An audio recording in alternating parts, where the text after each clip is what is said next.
kind of drew up the design. I went off of a lot of different drawings that I've seen of Undertaker, because since Undertaker is such a minimal character within the series, there are literally only 1 or 2 shots that I could find within the manga, and especially within the anime. The anime, like, hardly even shows him doing anything. But the manga had a few shots of his weapon, but it's really kind of hard to tell what it looks like. So all you could tell is that it was a giant chrome silver scythe that has a skull, kind of like a human body, like torso-ish, on top, and then just like a nice little like tail. I thought it was like a tailbone or something on the bottom. And the skull has like a crown, like almost like a Jesus thorned crown and stuff. It was just really intricate, and so I gave the guys the design that I needed, and this was our first one. So it came out. The design came out really good, but we just made it way too thin.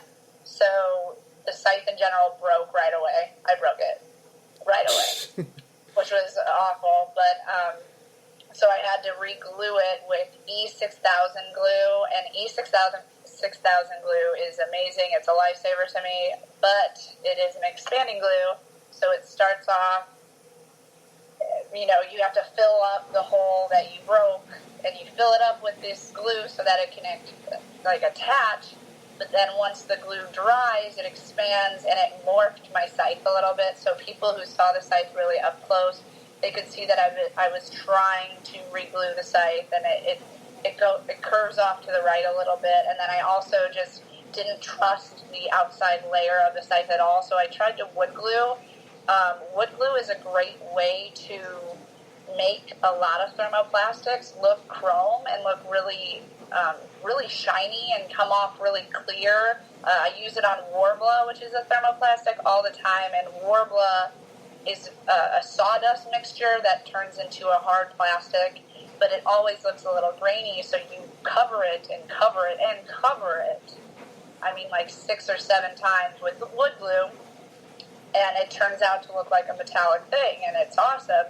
But working with this plastic, I can't really think of what the plastic's called that we printed, but it was just, a normal, like, plastic that you would have from, like, a toy or something, so it's like a colder plastic that doesn't have much of a grip, so the wood glue never dried. It literally took over an hour and a half for one side of it to dry, and it still wasn't dry. So being in a time crunch, which I always am, I just had to let the wood glue do what it had to do, so it's a little trippy, but overall I colored my scythe.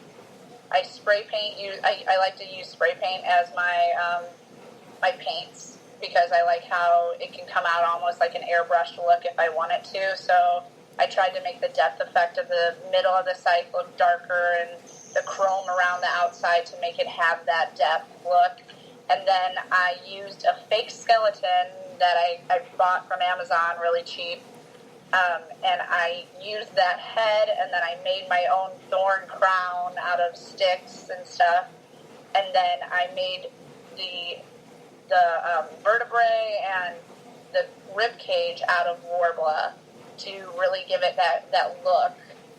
And then I just used the butt of the skeletons of the tailbone on the end of my stick to really make that prop come to life. And it turned out looking really good. I'm not 100% happy with it, but it's my little Skeletor that I bring around, and he's my only little buddy usually when I'm Undertaker. And Undertaker is just has a lot of different pieces that goes with him. So I have a huge hat that I wear that I modified that is super long, that I like to step on and always falls off my head at cons, or I just hit it off my head with my giant scythe.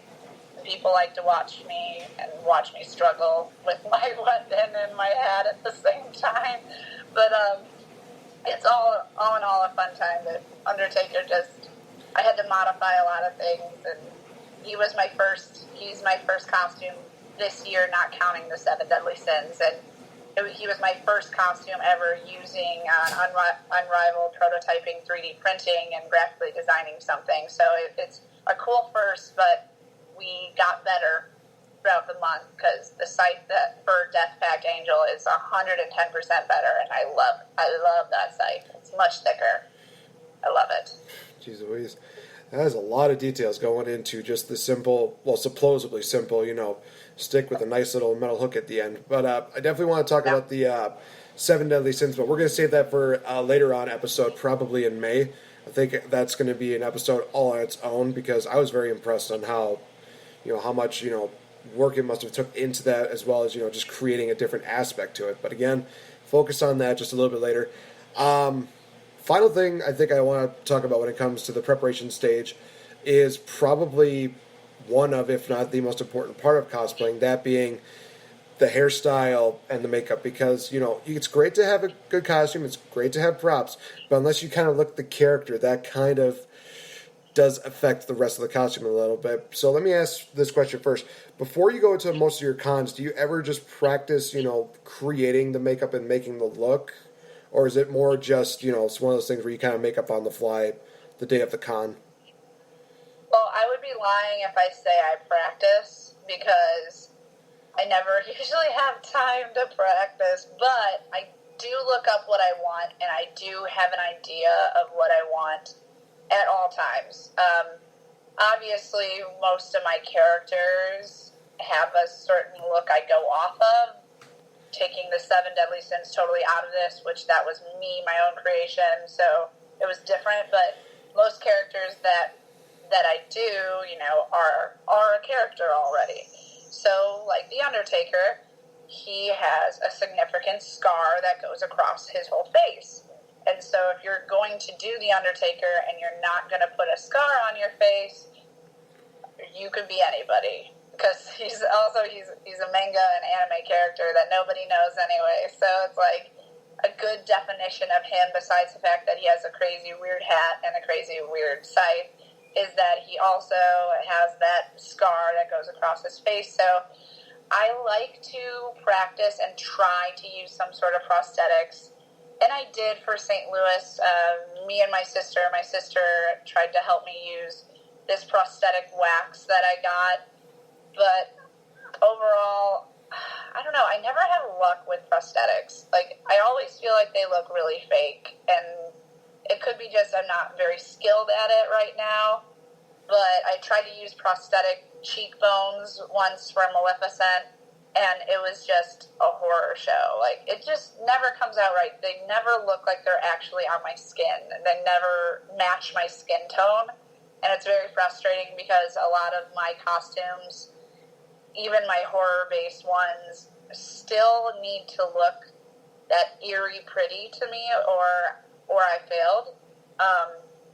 I like them to look scary, but still not in the scary, ugly way, like, wow, like her cheeks are falling off. No, it's more of like alluring, scary type of thing. So I spent like 3 hours once attempting to do Maleficent's makeup with these cheekbones, and after like an hour and a half, I just ripped the cheekbones off and redid everything and just did it myself, because I think that normal makeup is where I like to kind of stay in the realm. I'm relatively good at makeup, and I'm good at making things can appear like a scar without using prosthetics. I know some people really like to use prosthetics, and all the power to you if you're good at it. But I suck at it, so I just rely on my own makeup skills, and that's kind of what this time at C2E2, Undertaker had more of just a scar that looked like a scar versus a lumpy, like, XE scar, which the XE lumpy scar probably maybe looked a little more like an ugly scar, but that's not where I'm going with. And Undertaker he's a guy, obviously, but he's also one of those characters that people think is very attractive, so to make him look super unattractive by putting a scar like that is kind of like ruining the character, and I don't like to do that. But with my Angel, I got to use some prosthetic beads that also gave me a little bit of trouble, because I used spirit gum, and spirit gum is, I don't know, I'm going to try to find a better sticky adhesive to use on my face, because spirit gum doesn't ever really dry. it's supposed to hold things very well, but from my cos family's viewpoint and my own, I know it doesn't. And I just used it for little plastic, tiny, very not heavy, like little rhinestone-looking things that are just plastic that I painted gold to look like the rest of my gold costume and the angel. And they still were, like, sliding down my face for the first, like, hour and a half. And that's very frustrating. It's like, okay, not only is it ruining now pieces of my makeup, but it's also getting my whole face sticky. And when you wear a wig and your face is sticky, your wig gets all over your face, and everybody's like, why do you have hair all over your face? And you're like, because I use spirit gum. I hate it. But yeah, I think makeup is like the best, and I'm going to go with easiest part for me, because I've been doing makeup now for a while. I'm a girl. I do makeup all the time. But I also feel like I do try out a lot of different looks, and I've learned a lot throughout the years. And one thing I've learned that I've just been telling you is, like, I would just try to use as much just your own makeup skills versus prosthetics or anything, because it'll just make your whole life easier. But if you want to, did you want me to go into wigs? I don't know. You asked a lot of different questions. Yeah, there's a lot of explanation for all of that. Yeah, because I know that, especially with one of your characters from Bleach, you definitely look a lot different. And I know sometimes you try to go with, like, a bit of the natural hair color deal, and which is fine. But I know that there's a lot of costumes that you've done where you've actually done different, hair colors. I mean, has there been a time where you tried, just dyeing your hair so that, like, it matches? Or is it just one of those things where you just realize, you know what? Wigs are the way to go. I've never dyed my hair for a costume, mainly because I work as a model and an actress, and you cannot dye your hair if you're on a show and you're supposed to be a certain person. Like, you can never dye your hair, and it's just not what you do.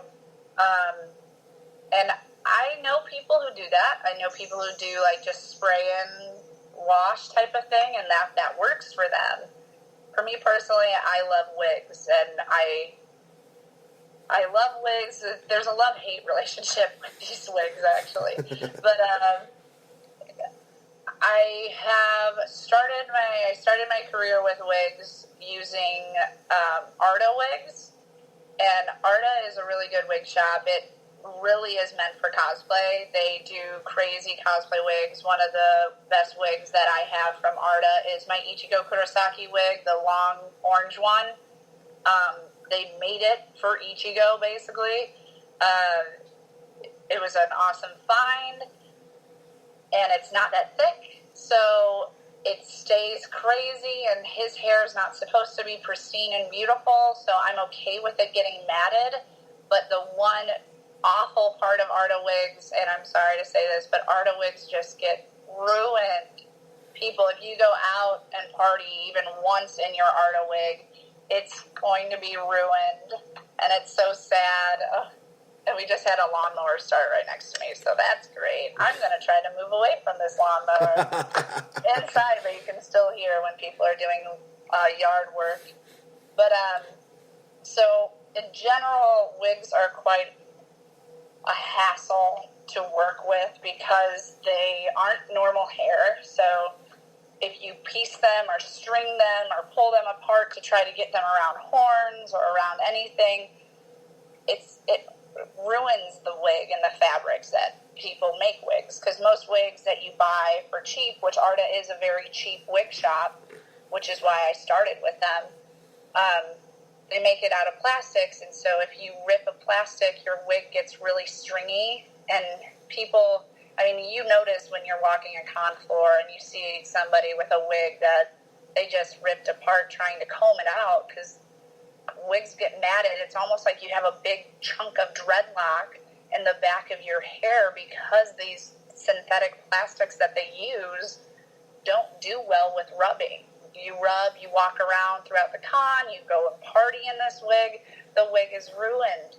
And even having, spending $40 on a big long wig, if you ruin it in one night, it's really depressing, and it gets me frustrated. So I have started to